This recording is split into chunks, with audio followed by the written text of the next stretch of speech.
Hello, everybody. Welcome to the Canadian Shield. My name is Sterling. I'm your host. Many of you will be aware of the lockout. The railway locked out their employees last week, and the employees initiated a strike procedure. Now, this is on the tail end of months and years of negotiation that has been failing because the companies are not budging on what their demand, and the union is like, this is not safe. So the company initiates a lockout, and the federal government immediately initiates the procedure to force the employees back to work, that they wouldn't have the right to strike. Now, everybody's aware of that. Anybody who pays half attention to it would realize that that's exactly what happened. Of course, the Liberals are trying to paint the picture that they're somehow on the side of unions. And they realize that despite all of the list of the construction for where they brought in the foreign workers from Korea to build the battery plants. And I mean, the list of places where the Liberal government is circumventing the unions is pretty long. But now they need the vote. So now for this next year, they're just going to be promising you a rose garden every single solitary step of the way. And as a result, one of those things was Trudeau was in Winnipeg talking to, a whole bunch of Liberal ministers were in Winnipeg talking to a union. And it is unhinged, the way that he behaved.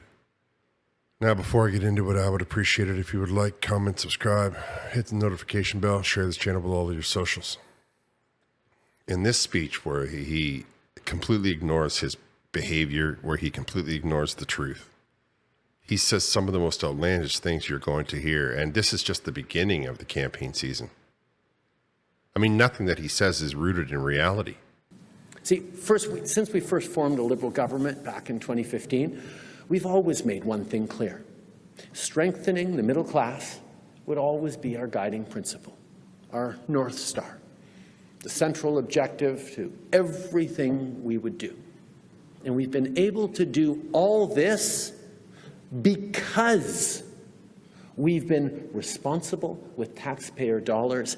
That's what Pierre Poilievre's Conservatives are proposing.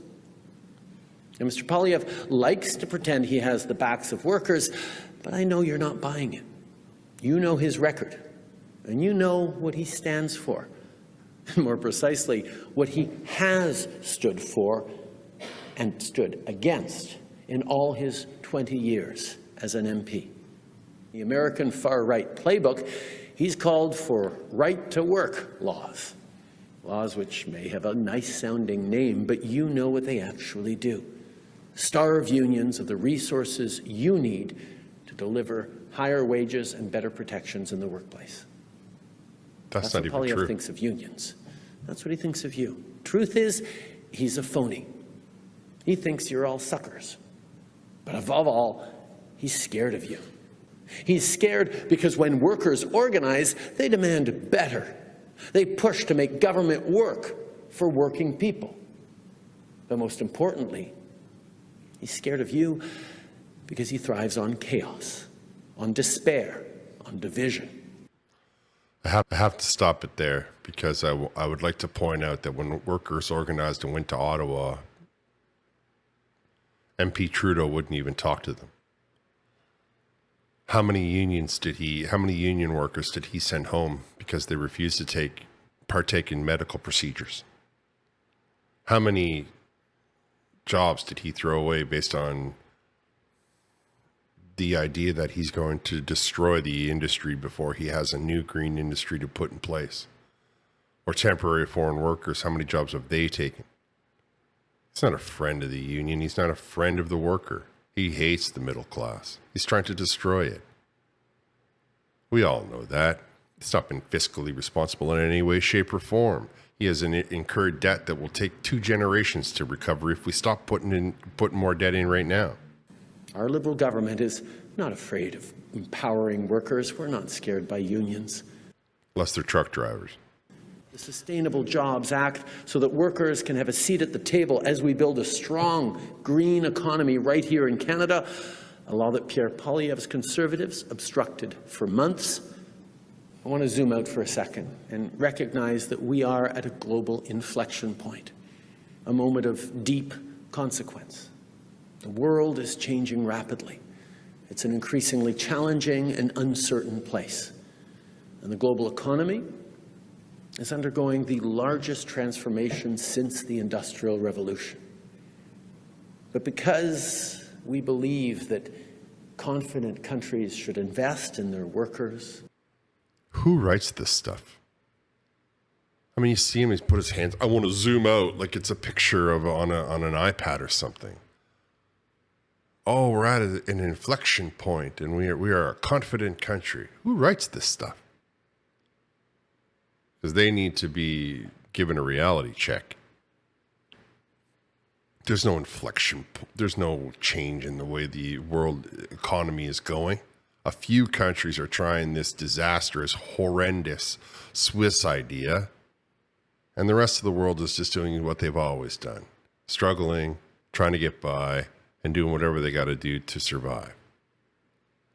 But you can't get the Liberal government to understand that. I mean, these are the people that are talking about that they're not afraid of unions, that they relish the idea that when workers organize, even though they didn't allow the truckers to do it, even though they didn't allow the nurses to do it, even though they have forced the unions back to a 3-day work week after making a deal, even though they forced the Teamster Railway Union back to work. I mean, I'm just struggling to find one example of when they did support the worker. Maybe they support the temporary foreign worker, but they certainly don't support the Canadian middle class.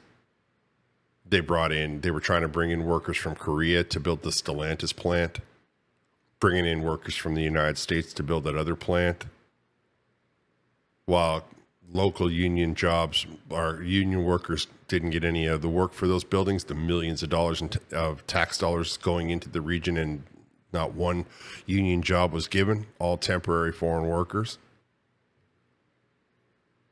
I don't see in any way, shape, or form where this guy supports the unions.